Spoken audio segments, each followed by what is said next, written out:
washed. They were very aware of sanitation in the 1950s, so they made them washable so they could wipe them down easily and keep their house cleaner. There was also the trend to depict the function of the room on the wallpaper. So in children's rooms, you'd get alphabet blocks, and in the kitchen, you'd have kitchen utensils. Obviously. This particular piece was made by quite a well-known designer in England, Shan Kidd. So it's we will be broadcasting live the TVNZ 7 News Now Bulletin for the latest news updates from here and around the globe. It will begin in just a few minutes. We will go live when it comes to hand. Great on NZNN.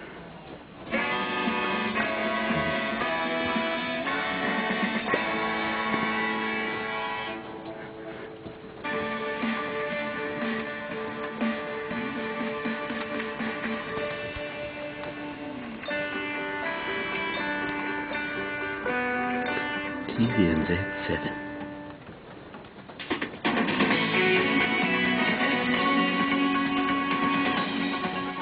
Good afternoon. We start with further coverage of the Wairarapa balloon crash which has killed 11 people. Here's what we know so far. The scenic flight was seen by eyewitnesses on fire at around 7:30 this morning before crashing into farmland at Clairville near the Carterton Showgrounds. Police say there were 11 people on board, 5 couples from the Greater Wellington region and their pilot. It's believed the balloon crash landed on power lines, causing a localised power cut to just under 4,000 customers. There are several investigations underway and police are working to identify the victims. The company involved in the crash is Early Morning Balloons Limited. Its owners have issued statements saying their thoughts are with the families of the crash victims at this tragic time. In other news, a 22-year-old man has been killed after a crash police say appears to have been caused by 2 cars racing.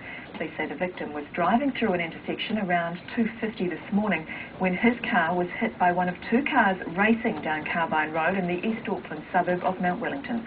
Police are appealing for the occupants of those vehicles and any witnesses to come forward. The car that crashed into the man was a stolen vehicle and the driver fled the scene immediately after the fatal crash. Police have arrested one person who'd been in the stolen car. He was found nearby and is presently receiving hospital treatment. Police have released the name of the woman whose body was found in Grays Road by Christchurch Airport yesterday. Detective Inspector Virginia Labas says that although a formal identification has not yet been completed, the deceased woman is believed to be Tracy Lee Morris, a 46-year-old from Papanui. She was last seen on the afternoon of Tuesday, January the 3rd at Phoenix Bar on Main North Road. Police are appealing for assistance from the public. 18 of 25 long-finned pilot whales stranded on Farewell Spit near Nelson last night were successfully refloated at high tide this morning. However, the situation will be monitored to ensure no more whales re-strand themselves. Despite the efforts of those involved, 7 whales died. Well, overseas now at least 11 people are dead after a suicide attack in the Syrian capital of Damascus.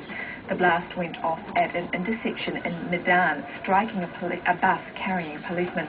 Authorities say most of those killed were civilians, but some security personnel were among the casualties. More than 60 others were wounded in the explosion, and it's feared the death toll could reach 25. The attack comes exactly 2 weeks after twin bombings in the capital killed 44 people. The bombings mark a dramatic escalation of bloodshed as Arab League observers tour the country to investigate President Bashar al-Assad's bloody crackdown on the 10-month-old popular revolt. The UN says more than 5,000 civilians have been killed in the uprising since it began in March. Search and rescue efforts have resumed in the southern Philippines after a landslide killed more than 20 people and buried many others. The landslide occurred in the small gold mining township of Pantukan after heavy rain battered the region. Civil Defence there says early reports of about 100 people still buried were inaccurate, but the exact number is uncertain. Rescue work was suspended yesterday because heavy rain threatened to unleash further mudslides. Miners were warned months earlier the mountainside would crumble. In the US, a controversy has been raised about a widely popular form of exercise, yoga. A new book says yoga is causing a surprising number of injuries, even disabilities. Here's the ABC's Lindsay Davis.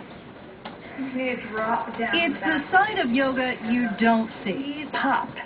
and 3 of the 4 tendons in this rotator cuff are moderately torn. A brand new book is now making the controversial case that yoga can be bad for you. It's something Kathy Lilly knows all too well. A veteran yoga instructor sidelined by injuries 3 times. She forced it, and I tore the hamstring tendon. Ouch. Yoga has exploded in popularity in this country, from just 4 million a decade ago to an estimated 20 million today. Less noticed, injuries were going up just as fast. Only a dozen reported in 2000, up to more than 5,500 in 2007. There are people that are too eager to do it too well, too quickly. Dr. Fishman, like many physicians, says yoga is good for you when done correctly. But he says the quality of instruction is lacking. People are recruited into doing yoga and teaching yoga who really are not fit to do so. The important thing is to know your body. I gave it a try to see what I was doing wrong. If you were much more rounded, you could blow out your back. Now that's the difference between getting healthy and getting hurt. Let's take a look at the weather forecast now for your part of the country.